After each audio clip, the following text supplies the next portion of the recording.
Welcome to this episode of Chattin with Staxx. I'm your host, Bill Staxx, and today I got Jay Dobyns. No one forced me into any assignment. I volunteered into every assignment I ever had. So with Sonny Barger passing away, right? Arizona, um, um, there was a big memorial for him and all that. When you were involved with these Hells Angels guys, did they have any dealings with? I know Sammy the Bull is out there on the West Coast, and he was trying to be this. I don't know. He was trying to start his own mafia or something. After he cooperated, he went out to the West Coast, started this drug operation. Was he involved at all with these guys or any dealings with them? If he was, I don't have any information on it. I know Sammy's story. I know he got put in WITSEC and he was relocated to the Phoenix area and got involved in ecstasy trafficking and like I know the story, like the same as anybody public civilian consumer of information does. But was there any like mob guys involved with them? Is kind of like the there question. was some traditional organized crime, on the fringes. None that I was intimately aware of or participating in, and with Sonny's passing, and the celebration of life that was for him. Man, he's an icon. He's a worldwide known figure.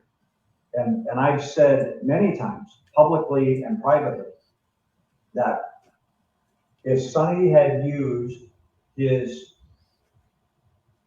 character traits, his intelligence, his charm, his intimidation at times, all these things about him, if he had used all those powers for good, I have no doubt that he would have been the CEO of a Fortune 500 company.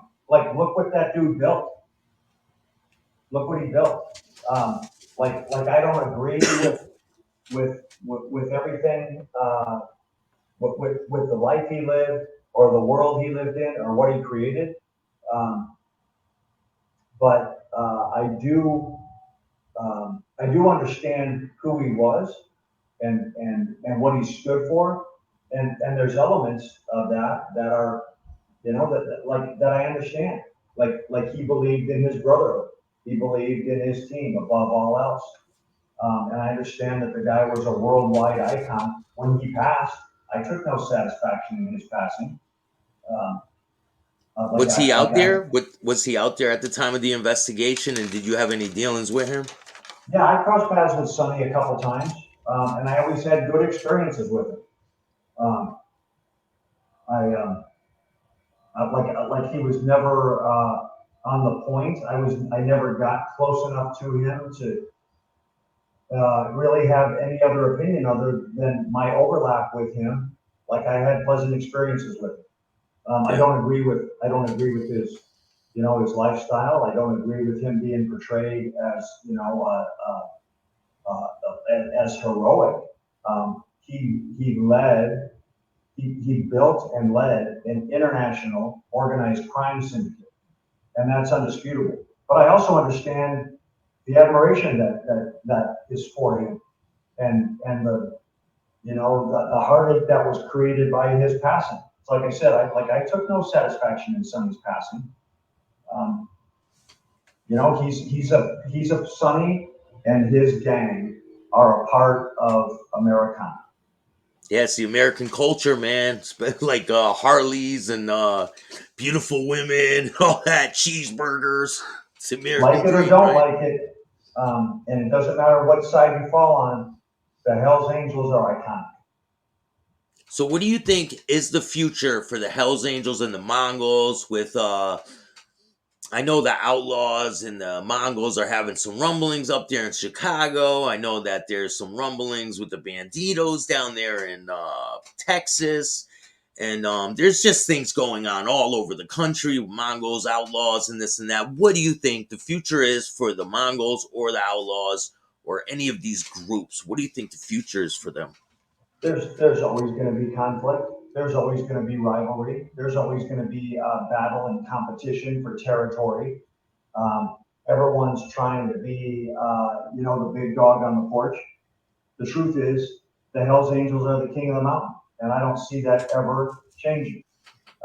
They have name recognition, they have the history, they have the mythical element about them. I will say this: when our case ended, um, news reports and people on the law enforcement side were saying like, what a life-altering, organization-altering investigation, Operation Black Biscuit was, and what we had done. The truth is, um, Jay Dobyns, Jay Bird Davis was nothing more than a speed bump on the Hells Angels highway. Like I slowed them down for a little bit, but they're bigger and badder and stronger now than they were before I crossed paths with them. Um, I didn't have much impact on who they are or what they do. What was the reason for the name Black Biscuit? The case agent picked it. We was trying to find something that would not draw any attention to any outside eyes or anybody that might be peering in on what we were doing. And when when I asked him, like, what are you titling this case? And he said, I'm going to call it Operation Black Biscuit. And I'm like, dude, you can't, that's racist, man. You can't do that. Like, that's a bad choice, man. And he's like, what's wrong with you, man? There's nothing racist about it. He was a hockey fan. He's like, Black Biscuit is a hockey puck, It's man. the puck. It Yeah, has nothing to do with nothing, man. yeah. I think a lot of this woke culture is taking things a little too far, man. It's crazy. Well, and this was before like all the wokeness was like in our face every day. But my instant reaction was Black Biscuit, man. I'm not sure that's cool, man. I'm not sure we can do that. He's like, dude, chill out. It's a hockey puck. Yeah, it's wild. So what's in the future for you, man? I know you got a book, No Angel, and I'm gonna put a link in the description. If anyone wants to pick up his book, the link will be in the description of this video. Um, what's in the future for you, and what's up with the book, man? Dude, like I'm back like I was when I was a failed football player, man. I'm trying to figure out what I want to do when I grow up. Um, like I'm not sure. I coached high school football for an extended period of time. I'm not doing that anymore. Um, I think it's important for any of us, not just me, not just you, and the things that you've overcome and how you've changed your life. But anybody out there that hears this is that wherever it is in your life, if you ever get to the point where you feel like you've reached your peak and that whatever it is that you're doing, you've already reached your best and you've accomplished everything you need to accomplish, and that's a bad point to be at in your life. You always need to be striving to do something new, different, to make an impact, to change the world, to influence someone, to inspire someone. Like for me, what that is, I don't know, trying to figure it out. But like I refuse to accept that whatever my best is behind me. I insist on believing that whatever my best is still out in front of me. Yeah, the best moment of my life is right now because it's the only moment you'll never get back, and you need to Well, live. I in coaching my football kids, like the things that I tell those players, they apply to all of us. I tell them, if you want something that you never had, you're going to have to do things you've never done to get it. Yo, Right? That's not football. That's life. If you want people to remember your name, you have to do something they can never forget. Like, what is that? Um, for me, I guess maybe the best thing for me when I come full circle is that I've become more spiritual in all this. yeah, I've become less selfish. I went through a phase in my life during what we've been talking about where I was very selfish. I did things for myself, uh, motivated for what was good for me, what I wanted to do. I've become much more spiritual, like through some of the bad things that have happened to me. I know this. I've learned that if the only time you're talking to God is when you're in trouble, you're in trouble. That's a good analogy, man. Yeah. So this is a very important question, and a lot of people out there probably in this situation. And what advice would you give for the guy who just put a prospect patch on in any motorcycle organization? What is your advice for that guy? To be honest with you, and to treat people and their personal choices with dignity and respect, I wouldn't tell anybody to not do that. I wouldn't tell anybody to like take that rocker off, take that cut off.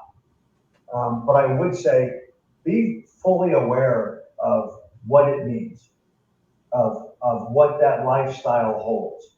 I think that there's people who put a rocker on, put a cut on, that has whatever that center patch might be, whatever that top rocker's identification of the club or gang that you're in. When you do that, just have open eyes and clear understanding of what it means and the lifestyle that you're entering. Because in the Hells Angels world, which is my point of reference, like there's a lot that comes with that is non-negotiable. The name Hells Angels, that death head center patch, the cut you wear, that is it's their life, it's their religion. Um, and if you don't fully understand that, then you're going to get your head caved in the process because it's non-negotiable. Yeah. I mean, there's a lot of different stipulations for people to even be in clubs, right? Like you need to make a certain amount of money. You need to live up to a certain standard. You can't just be some low level junkie on this corner with a motorcycle, right? No, I think that there's, and again, I keep referencing the Hells Angels because that's my point of reference, but there's hundreds of thousands of dudes out there who would love to put a Hells Angels cut on, right? That ride a motorcycle, that are whatever, that's the lifestyle that they would choose to engage in if they were given the opportunity. But the Hells Angels aren't interested in those dudes. It's like they want people to be a part of their organization that brings some kind of value to them. It's not just about having a motorcycle or having a certain look or having tattoos or earrings or your head shaved or long hair or goatee or Yeah. whatever it is. Like, you want to be part of that world, you better have a value to bring to the table for them because there's hundreds of thousands of dudes that don't have value out there that are sitting at the corner of the bar of some tavern that they want nothing to do with. Yeah. It's true, man. Well, damn, man, this is great, great interview, and you gave me a lot of great information. And what's in the store for the future with you? Are you working on any books? Are you gonna do any podcasts? Are you not sure still? Like, I'm still trying to figure it out. I don't know. Like I try to enjoy every day. Like you said a few minutes ago, I try to live and enjoy where my feet are at that very moment. yeah, Um, and I think that's an important way to go through life. When you publish this, um, like on your sidebar comments, like we had this conversation before we started recording. Like, yeah. don't think that I don't know that I'm going to get chewed up in those comments. Don't think that I don't know that I'm going to get criticized and called a drug addict and a liar and a betrayer and a rat. And like, man, I know that's coming. I know People that's call part of me it. a rat, man. I'm not even in the streets no more. Like, I changed my life. I got off drugs. I'm not in the streets. I bring people like you on, and they call me a rat. So they can say whatever they want. It's irrelevant, you Well, know. the thing is that the people that don't like me or that want to call me names or criticize me or whatever, like, here's the thing. I do respect people's opinions. I think people have the right to whatever their opinion is. They have the right to feel about me however they want to feel about me. Um, and like, if you want to get on your keyboard and, type something in the sidebar, that's whatever your opinion is, man, that's the world we live in. And if I wasn't willing to accept that and accept those criticisms and hear that name calling, then I shouldn't have ever agreed to sit down and have this chat with you because that's coming. Yeah, you think so? I don't think so, man. I'm optimistic though. So Well, you know what? Like to pretend like that I don't care, then I care. Like I think we all want to be liked. We yeah. all want to like have some element of respect from people. Um, that's human nature in Are, all of us. are you cool with But anyone from that investigation from back in I the day? am, I am, You still are? I Wow. am, I So am. see, if There's people can people see that, that, then like if you're still cordial with people that were in that investigation, still cordial with them now, and they're able to accept that and move on, then that shows you that there's people out there who have good hearts and are willing to you know see the reality of the situation. well, like, you know what, the people that I have maintained relationships with after the fact, um, who've gotten to know me more as a person, um, they understand that like that I never set out to ruin their lives. I never and I never discussed this earlier. I never mock people. I never. I always try to treat people with dignity. Even in my book, even people that have read No Angel, I've gotten comments and messages from people, in the investigation saying, um, like, I don't really care for you, and I don't care for what you did or the techniques you used. Um, but you treated us with dignity. You treated us honestly. You didn't try to punk us. You didn't try to portray us as, like some street bitches. You portrayed us as to who we are, which are some of the baddest cats to walk on the planet. Like that doesn't make me, like to try to minimize that doesn't make me any bigger. It Yeah. doesn't, to try to avoid who they are and what they stand for. That doesn't Some of make these me any guys better or have bigger. a aura, man. I know what you're saying too. Like when they walk in the room, they have a aura about themselves, and it's like Yeah, it's wild. yeah. So like, I try to be respectful of people and their opinions and whatever their comments might be. And just like they don't necessarily agree with everything I've done and said, and I necessarily agree with everything they do and say. Um, and we agree to disagree at times. Well, thank you so much for joining me, man. I really appreciate it. And you're welcome to come back anytime.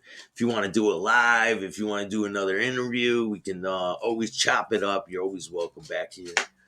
All right, Staxx. Well, good luck to you. Stay on a good path. Like, keep making good choices. Definitely. Whoever hears this in your audience, whether you like me or don't like me, man, God bless, man. Go be amazing. Go change the world in whatever way you choose to change it for the better. And go get his book before you do that. It's No Angel, and then the link will be in the description of this video. Make sure you hit the like, subscribe, and notification bell so you could get my videos every time they drop. Till next time. Peace.